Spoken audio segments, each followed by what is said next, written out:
Hi, my name is Abdul Aziz. I'm a PhD candidate at School of Communication at QUT in Australia. So in this presentation today, I show how Rohingya diaspora in Bangladesh in Australia maintain transnational family ties and caregiving practice in the age of digital media. So I think we all know about the Rohingya, an ethnic group in Myanmar who have been going through constant and systematic persecution by the Burmese military government. So according to the United Nations, the Rohingya are most persecuted minority group in the world. So in this study, I defined Rohingya as an ethno-national conflict-driven victim diaspora. So why family matters? So although the most Rohingya now live in Bangladesh, many Rohingya have been migrating to other neighboring countries using different routes throughout the Asia Pacific and Andaman Sea like Malaysia, Indonesia, and Thailand. While mostly male have been able to migrate to other countries, most female, children, and elderly members remain missing or detached from their family. So the emergence of communication and technologies and transnational turn in migration studies have reshaped transnational family ties. Like Bartobek recognized the phone call as the social glue of transnationalism, which allows migrants to remain involved in everyday experience and to fulfill their family duties from a distance. So with the emergence of smartphone and digital applications, digital migration studies have explored the significance of digitally mediated co-presence concerning transnational care and family relations. However, the academics have placed little attention to the context of forced migration, power asymmetries, immobility. Also, the most studies remain confined within the nation state or geographically bounded. So in this context, I draw the following theoretical underpinnings. First, I draw Sarah Ahmed's notion of affective economics and its relationship to transnational familyhood to explore how emotions that include grief and pain from home and a sense of commitment to the left behind family members. Second, to explore the gap in spatial and social mobilities and unequal power relations, I follow the mobility regime framework, which examines how migrants' everyday life is stigmatized, regulated, or restricted in a context of force, migration, and conflict. Third, the idea of multi-sided approach to acknowledge the methodological transnationalism paradigm to go beyond nation state as a unit of analysis. So this study combines the Rohingya in Brisbane in Australia and the refugee camp in Cox's Bazar, Bangladesh, both distinct but interconnected within a power structure. So this research focuses on the impact of immobility on transnational family relationship and care practice through ICT among Rohingya diaspora. So the research question is, how are communication technologies used to maintain transnational family communication among the Rohingya diaspora living in Brisbane and the refugee camp in Cox's Bazar?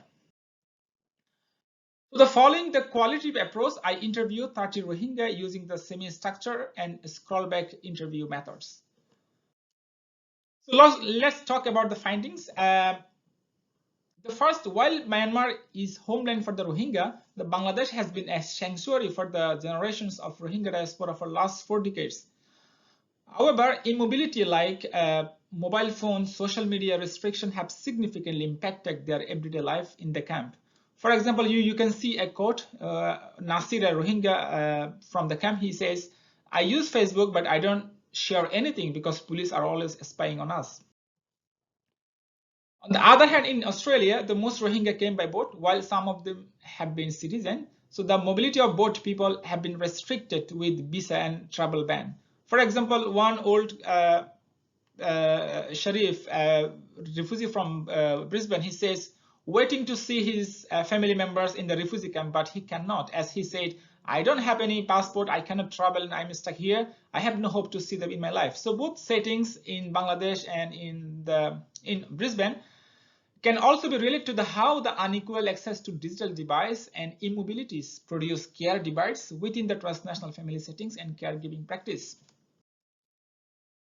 Second, effective mediation of transnational technology. Most participants felt more convenient to use voice option than writing text for daily communication with their family members, as they don't have any written form of Rohingya language.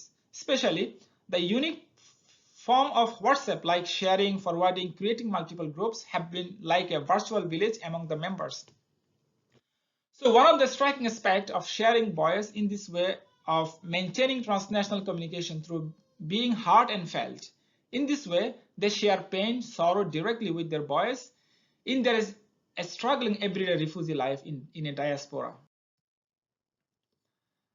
So a Rohingya from Brisbane posted on Facebook, you can see the first image, seeking for a blood donation to help a Rohingya mother in the camp. And his empathetic expression and feelings in this condition address the transnational care through sharing resource, emotional support and care.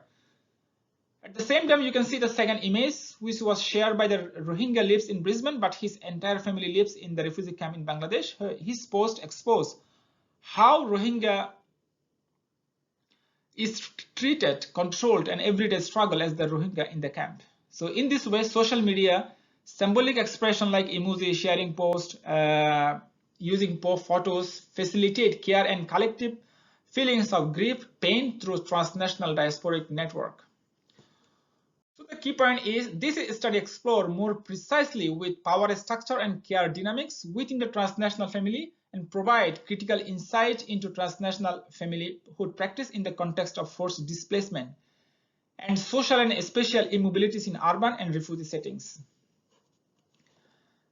The Rohingya diaspora in the refugee camp in Cox's Bazar and Brisbane have been immobilized like statelessness in the homeland, waiting in the camp, confinement, visa travel in Australia. So such immobility regime reduce their agency capacity and leaving them more vulnerable, which impact their everyday lives.